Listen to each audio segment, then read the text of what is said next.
નમસ્કાર, good morning. સવારની શરૂઆત કરીએ ન્યૂઝપેપરની મુખ્ય હેડલાઇન સાથે. સૌથી પહેલા ગુજરાત સમાચાર.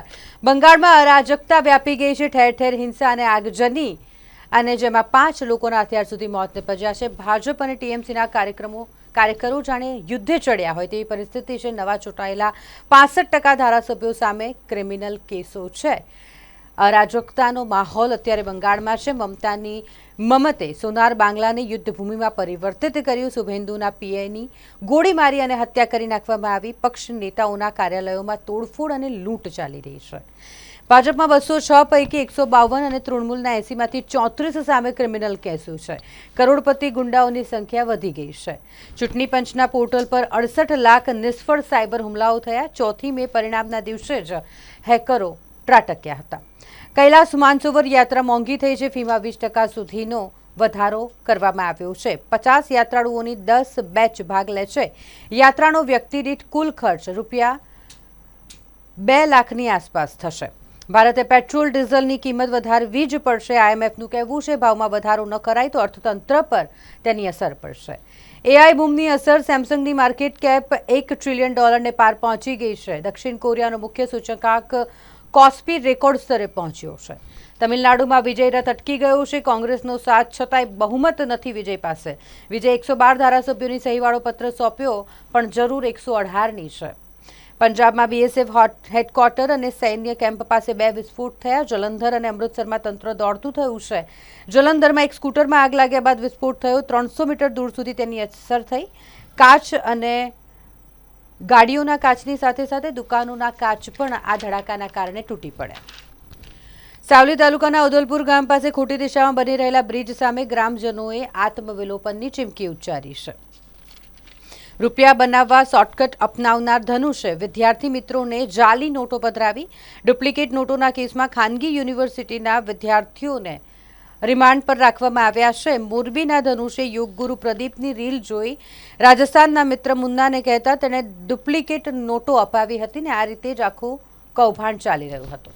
એક નજર દિવ્ય ભાસ્કરની મુખ્ય હેડલાઇન્સ પર. રમતગમત મંત્રાલયે મોટો નિર્ણય કર્યો છે. ભારતનો પાકિસ્તાન સાથે દ્વિપક્ષીય ક્રિકેટ સિરીઝ પર પ્રતિબંધ યથાવત રહેશે. આંતરરાષ્ટ્રીય ટુર્નામેન્ટ રમવાની છૂટ મળશે. રાજકીય હિસાબ કિતાબ શરૂ થઈ ગયા છે. બંગાળમાં સત્તા પરિવર્તનની અસર દેખાઈ રહી છે. સરકાર રચવાની કવાયત તેજ થઈ રહી છે. નોકરી કરતી વિધવાને પણ ફેમિલી પેન્શનનો હક છે તેવું કોર્ટે કહ્યું છે. ભારતીય કંપનીઓ હવે અમેરિકામાં $20.5 અબજ રોકાણ કરશે. $1.1 અબજ પ્રોજેક્ટ્સ જાહેર કરાયા છે. વિશ્વની પહેલી 24 કલાક પ્રસારિત ન્યૂઝ ચેનલની શરૂઆત કરી હતી. સીએનએનના સંસ્થાપક ટેડ ટર્નરનું 87 વર્ષની વયે નિધન થયું છે. ઓપન એઆઈના પ્રેસિડેન્ટે કહ્યું એલોન મસ્ક મારા પર હાથ ઉપાડવાના હતા, જેને લઈને વિવાદ વધ્યો છે. ભારતમાં પહેલીવાર 50,000 જવાનની અલગ ડ્રોન ફોર્સ તૈયાર કરવામાં આવી છે. બીએસએફ અને આઈટીબીપીમાં પણ બનશે. કોઈપણ સૈન્ય હુમલામાં સૌથી પહેલો તેઓ પ્રહાર કરશે. યુદ્ધનો અંત આવે તેવી આશા. 14 મુદ્દાની સમજૂતીની નજીક અમેરિકા અને ઈરાન પહોંચ્યું છે. ડોનાલ્ડ ટ્રમ્પે પ્રોજેક્ટ ફ્રીડમ અટકાવ્યો. કહ્યું સમજૂતી માટે આ એક તક છે. સુરતમાં 10 થી 12 હજારમાં ગર્ભપાત કરી આપતા નકલી ડોક્ટરના રેકેટનો પર્દાફાશ થયો છે. હોસ્પિટલ સીલ કરી દેવામાં આવી છે. જે ઓપરેશન કરતો હતો તે પોતે ડોક્ટર જ ન હતો. આ ચોંકાવનારો કિસ્સો સુરતમાં સામે આવ્યો છે. કાયદો બનાવવો એ સંસદનો વિશેષ અધિકાર છે. તેમાં કોર્ટ નિર્દેશ આપી શકે નહીં. સુપ્રીમ કોર્ટે કહ્યું છે ઇલેક્શન કમિશન નિયુક્તિ મામલો મહત્વનો છે. સુનાવણી નહીં ટળે. ભાજપની પ્રદેશ પાર્લામેન્ટરી બેઠક મોકૂફ રાખવામાં આવી છે. હવે મેયરની વરણી ઘોંચમાં પડી છે. પશ્ચિમ બંગાળ સહિત 3 રાજ્યોમાં જીત બાદ વડોદરામાં પ્રધાનમંત્રી નરેન્દ્ર મોદીનો રોડ શો. 11 તારીખે પ્રધાનમંત્રી વડોદરા શહેરમાં આવે, રોડ શો કરે, કાર્યક્રમમાં હાજરી આપે, ત્યારબાદ મેયર, ડેપ્યુટી મેયર સહિતના હોદ્દેદારોના નામની નિમણૂક કરવામાં આવશે, નામની જાહેરાત કરવામાં આવશે તેવી શક્યતા છે. એક નજર ગુજરાત મિત્રની મુખ્ય હેડલાઇન્સ પર. ઈરાન અમેરિકા યુદ્ધનો અંત 48 કલાકમાં આવે તેવા અણસાર છે. પાકિસ્તાનની વિનંતી પર હોર્મુઝમાંથી જહાજોને બહાર કાઢવાનો પ્રોજેક્ટ ફ્રીડમ હાલ પૂરતો મોકૂફ રાખવામાં આવ્યો છે. ટ્રમ્પને ઈરાન સાથે અંતિમ કરારની આશા છે. પશ્ચિમ બંગાળમાં ભાજપ શાસનનો સૂર્યોદય થયો. 9મીએ બ્રિગેડ ગ્રાઉન્ડ પર ભવ્ય શપથ ગ્રહણ યોજાવા જઈ રહ્યું છે. એ દિવસે જ રવિન્દ્રનાથ ટાગોરની જન્મ જયંતિ પણ છે. પ્રધાનમંત્રી નરેન્દ્ર મોદી અને ગૃહમંત્રી અમિત શાહ સહિતના કેન્દ્રીય મંત્રીઓ ઐતિહાસિક ક્ષણના સાક્ષી બનશે.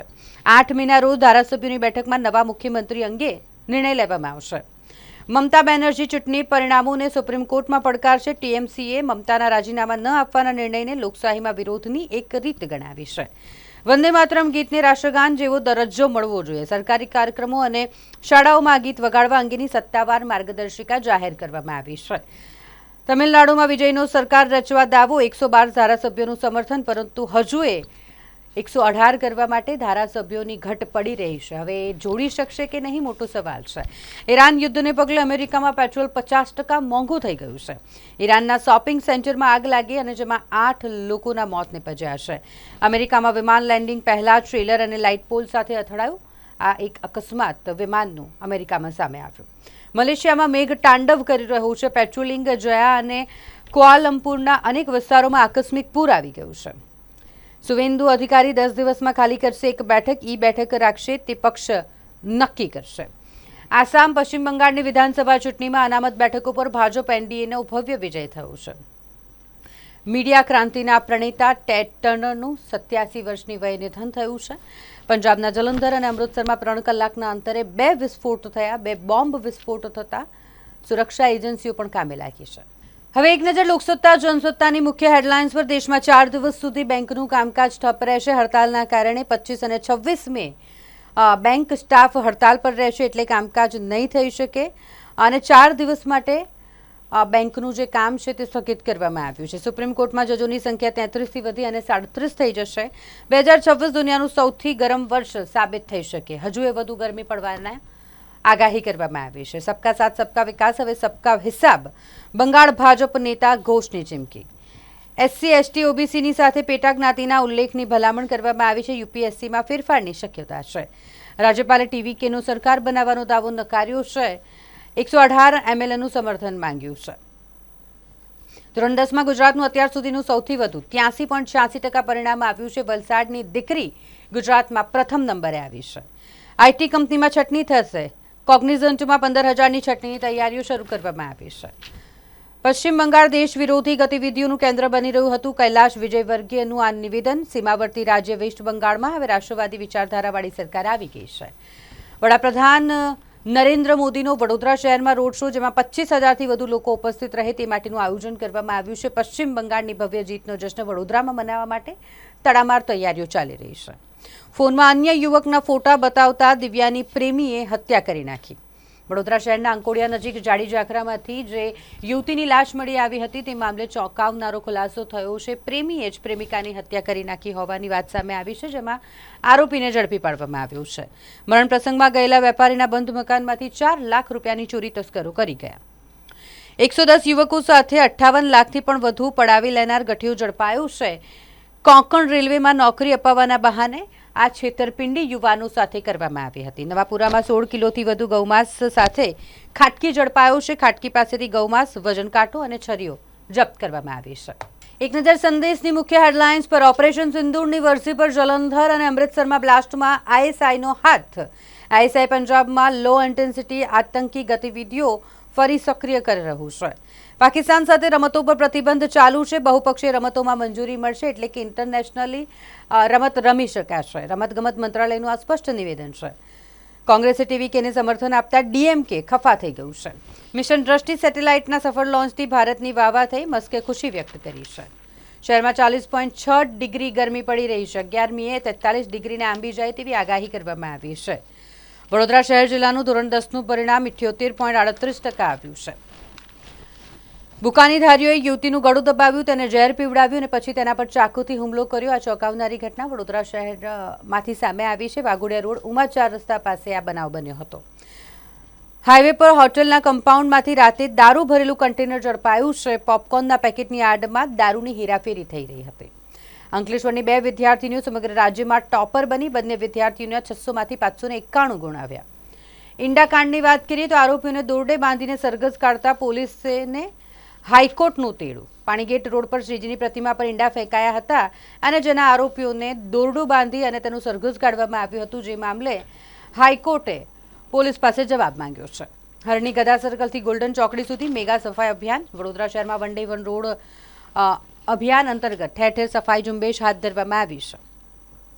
આત્મચિંતનની સાથે આંતરિક તપાસનો પણ ધમધમાટ શરૂ થયો છે. બીજે સીટો વધી તો વડોદરા કોર્પોરેશનમાં જ કેમ ઘટી? મોટો સવાલ છે. એઆઈસીસીની તપાસ ચાલી રહી છે. પાર્ટી ફંડ કોને કોને નથી પહોંચ્યું, કોની ટિકિટ કેમ કપાઈ, પૂછપરછ માટે કાર્યકર્તાઓને ડાયરેક્ટ ડાયલ કરાવ. ગાજરાવાડીના રહીશોને સાંજે પાણી નહીં મળે. ગુરુવારે સવારે પાણી વિતરણ બાદ 2 ભૂગર્ભ સમ્પની સફાઈ હાથ ધરવામાં આવશે. શહેરમાં નરેન્દ્ર મોદીના રોડ શોમાં 25,000 વ્યક્તિઓ જોડાવાના છે. 1 વર્ષ પછી ફરી એક વખત પ્રધાનમંત્રી વડોદરા શહેરમાં રોડ શો કરવા જઈ રહ્યા છે.